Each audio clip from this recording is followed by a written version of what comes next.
I've just arrived in Merthyr Vale on a little two-carriage train that comes up from Cardiff.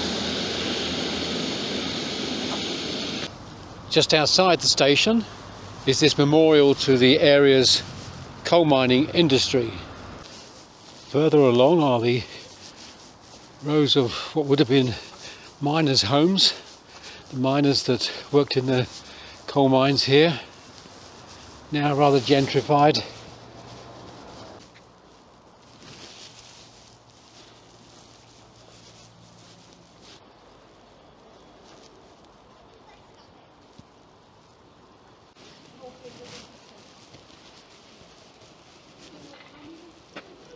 And the local pub, called simply the Aberfan. Along the valley floor runs the River Taff.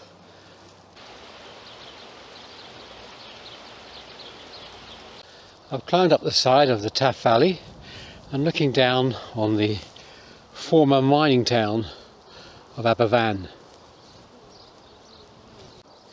If you look across the valley there and see the rows of white houses, that is where the pit was, and those houses are now standing on the spot where the main pit in Aberfan.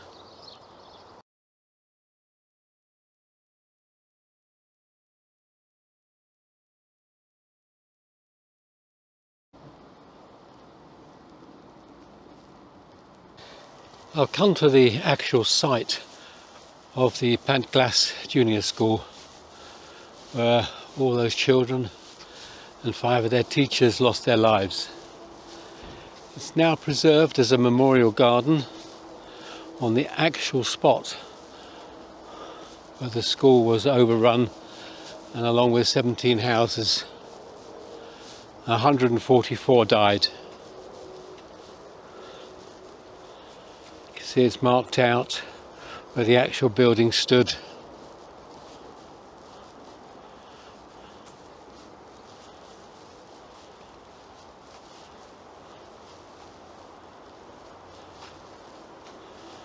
And there's a memorial stone planted by the local children on the 50th anniversary, 2016.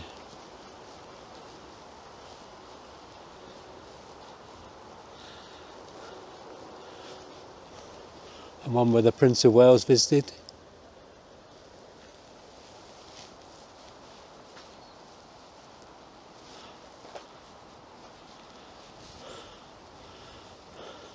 And Queen Elizabeth, she came here too in 1997.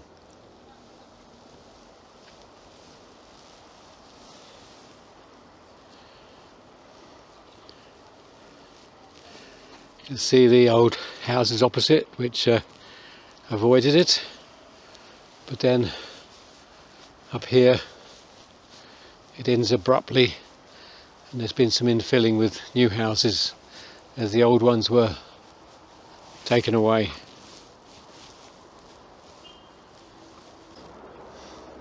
You can see suddenly there are no more houses.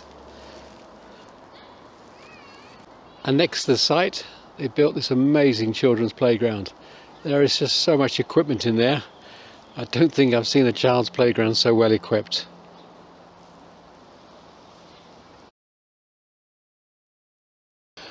After weeks of torrential rain, that the hillside collapsed and engulfed the school and 17 houses. With this disaster, some 144 people died, and the majority were young children under the age of 11. The hillside that collapsed was a spoil heap from the coal mine, and it had been built improperly and over a stream, and so with the rains it just became unstable and became a mudslide and just destroyed everything in its path.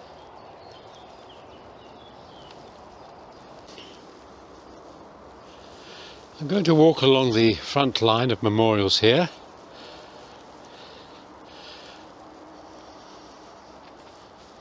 I'll pick out one or two of the inscriptions. This one here, our darling son Timmy, who's taken from us at age 9. At the back there, Anthony David Hill, our darling son.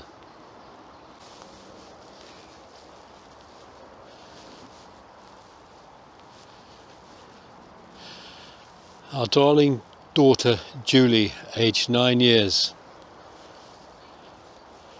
Suzanne, aged 8. Julie Price, aged 8. David, aged 9. 10 1/4 for Jeffrey Derrick.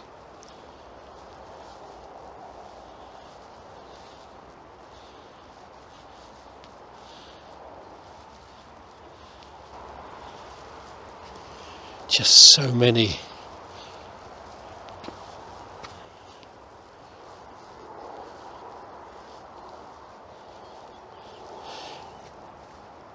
In loving memory of Stephen Vaughan Hopkins, aged 10, and his sister Angela Vaughan Hopkins, aged 7, aged 9.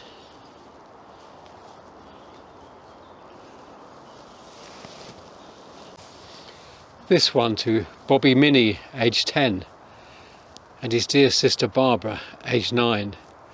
And it details that they died at the Pantglas Junior School disaster, October the 21st, 1966.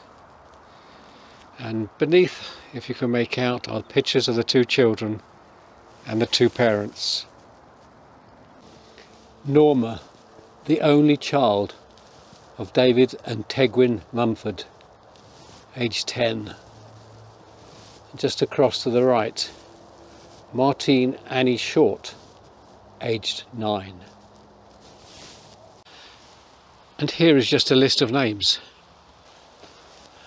alphabetically from the top, starting with Carol Anderson, down to Davis, across here, Sandra Pauline Donovan,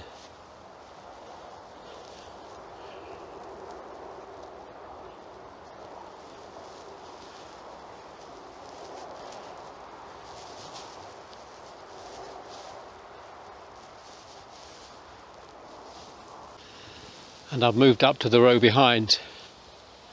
On there, our beloved daughter Sharon, aged 9, aged 10.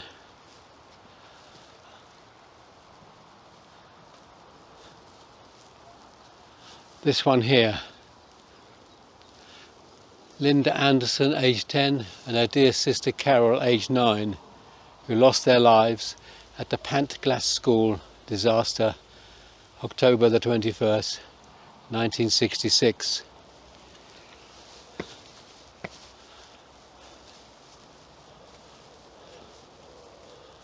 Sandra, the beloved daughter of Leslie and Violet Leishon. Mary Lynn, aged 10. And another child from the same parents, Carl, the son of Cliff and Iris Minette, aged 7.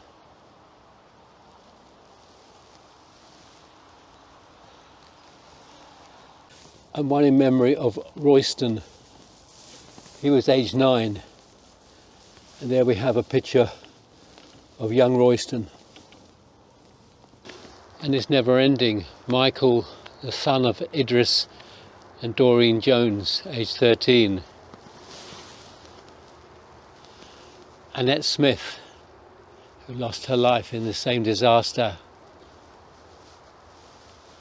Karen, of Terence and Falmouth O'Brien, aged 7.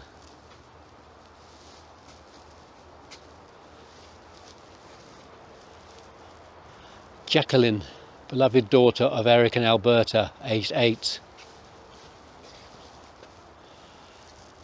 Over the back there is Dennis, aged 8. Sandra Pauline, aged 10. It's just too much to take on board.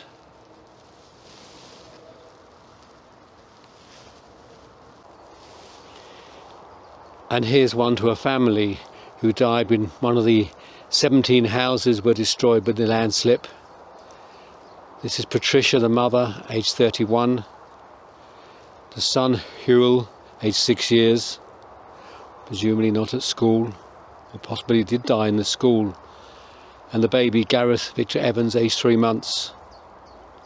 And then William Lloyd Evans, the father, who presumably was at work and survived.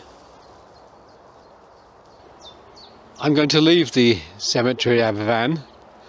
I will come back and do a more general video about the other graves here. There are a lot of them, as you can see. But this one has been particularly about the terrible disaster in 1966 and all those people's lives lost when the hillside collapsed. And down there you can just about make out the white memorials in this beautiful setting. The hills are just wonderful here. Till the next time.